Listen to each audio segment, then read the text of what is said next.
You ask Tiger to solve. This deals with linear equations with one unknown. The final result is v equals -21. Let's solve it step by step. Group all constants on the right side of the equation.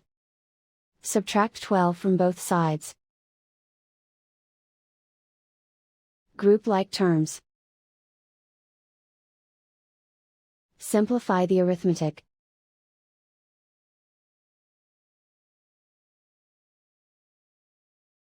Isolate the v.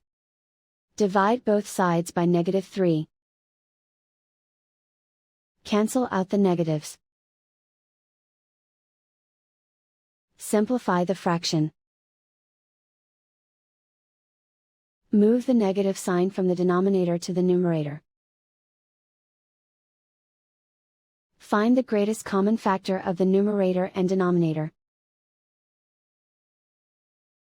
Factor out and cancel the greatest common factor. And so the final result is v equals -21.